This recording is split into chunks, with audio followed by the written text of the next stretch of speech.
Somebody is knocking at the front door, which I find unpleasant on the best of days, let alone mornings. To my dismay, I appear to have woken up without a fresh pair of eyes yet again.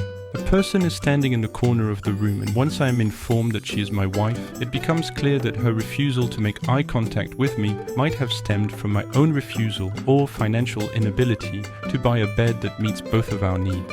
It is also possible that she has just returned from a night shift and is waiting for me to leave so she can go to sleep. In any case, I fail to understand why any of this would prevent her from opening the front door. And I fail to understand why I have to wake the lazy ass of a grown adult who refuses to believe that jobs can come out of raffles. Yes? Home is not where the heart is right now. However, it appears that home is where mother-in-law is. Also, my son lives here.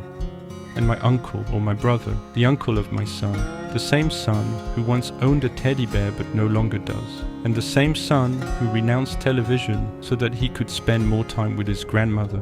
The incessant knocking gets the best of me, and I finally open the front door just so that I can let the person know that I have no intention of interacting with them. Thank you, comrade, but no thank you. And please see yourself off my property and have a good day, yes?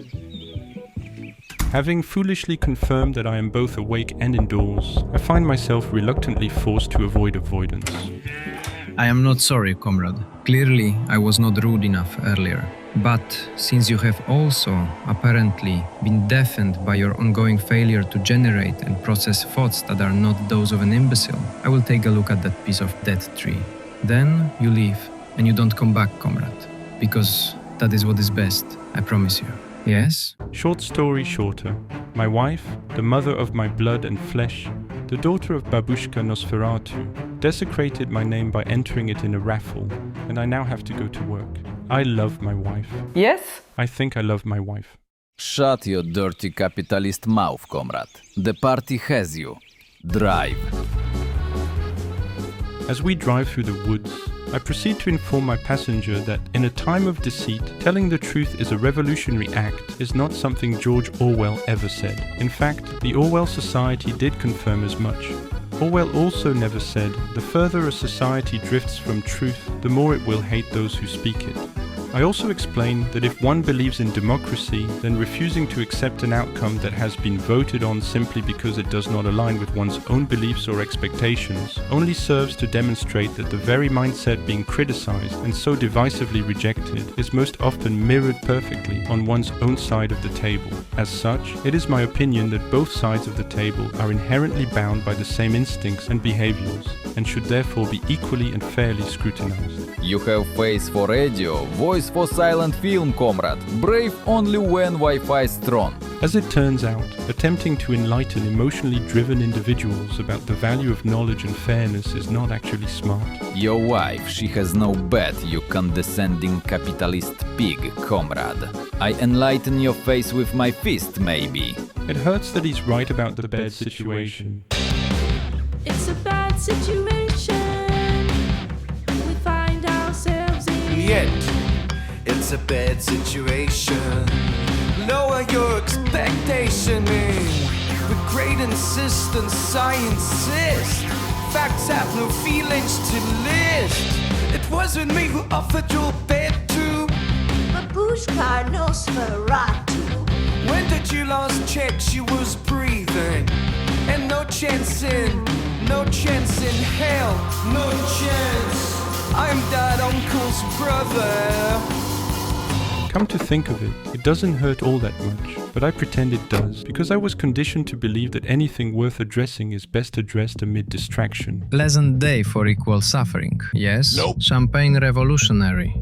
1. This looks like a fine establishment. 2. Indeed, a flawless setting in which to reflect on earlier events poorly, or preferably Not at all. Nope. You weak-minded, freedom-loving reformist, comrade. Here, rob me of my grabna.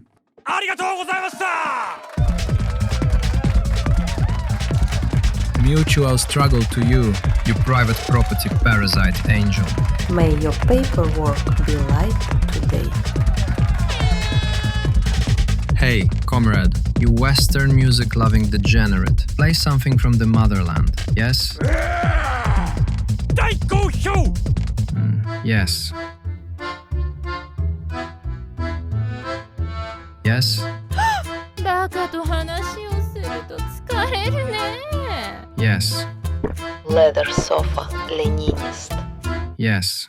A handful of hours later, I return to the car and make no attempt to justify my absence to the unwelcome stowaway whose corpse-like musk relentlessly lays siege to the right nostril of my nose. In fourth wall reality, I am deeply anxious about my current employment status and not being considered for first round interviews, even when repeatedly applying for roles I am very much qualified for. It goes without saying that this anxiety is sharpened daily by the dwindling savings I once associated with financial stability. Consequently, as I marvel at my in-game office, I immediately forgive my in-game wife for entering my name in that raffle of hers. I close and lock the door in an attempt to mitigate the somewhat confounding lack of privacy brought into being by the back wall of the room, which is a window. Public involvement in private affairs is a transient product of its time, a crooked, hazardous signpost on the subjective path to moral superiority and collective apathy, and not a crop I wish to harvest. Please let me in. I stole my entry permit. There's a lot of stealing here. You should be careful. I'm just a simple farmer. If you pass me, I'll pay you, man.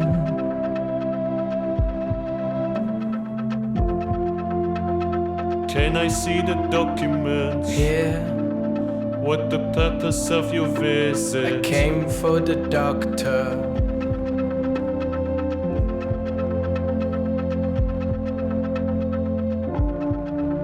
What's your purpose of visit? Business. Hey, I need your help. My wife will be here tomorrow. Don't let him through. You know, between men, it's a little gift for you, man. Don't forget her name, Craven. Hello, good world. Can I see the documents? What the purpose of your visit? Are you guys soulless? Do you know any good places inside? Do you want to show me around? I came to work.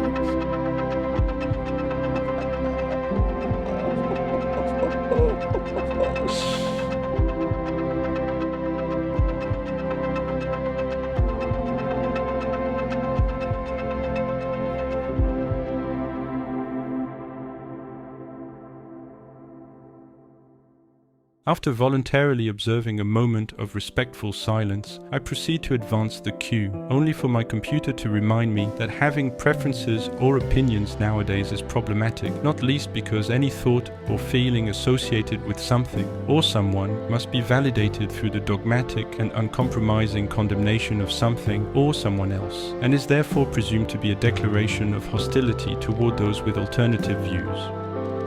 This is my country. I enter as I want. Who'd have thought you?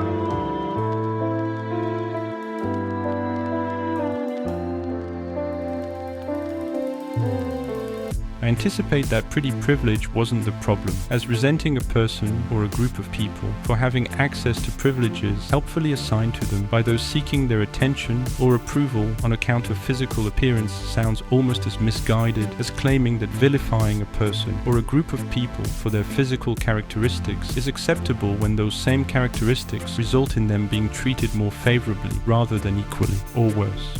What next? Cultural characteristics?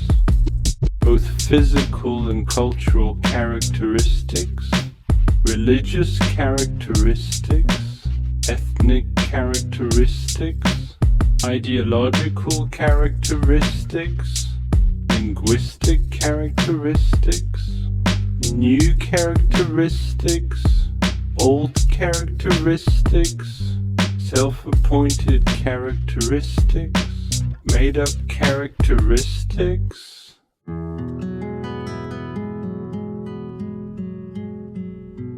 Stopping by the livestock on the way home reminds me briefly of a thought I had yesterday while watching birds in the garden. We no longer live in nature, not really, or not as much. We seem to live above it. on top of it, content, as with most things, that the diminished long-term returns of ownership and the low-hanging fruits that flatter our salivating egos and cater to our infantile greed somehow outweigh the benefits of guardianship. If losing the ability to feel gratitude was a turning point in our evolution, then also losing the capacity for genuine shame, accountability, or the desire to make amends along the way is the true tragedy in my opinion. Daddy, are you sleeping? Even heroes need a break from disappointment. I love fireflies. That's nice. I keep them in jar. Of course you do. It's not my fault. They always go to sleep. Of course not. It's nature. I wish I could catch all fireflies. I would have jars everywhere, and people visit, and they're so happy. Your optimism smells like Western shampoo. I could sell them jars to take home, but not the good ones. You have integrity of melted snowman. I'm proud. Now go back to bed. Sleep well, Daddy. Sleep well, prototype of mediocrity. Tomorrow we continue tragic comedy. Yes?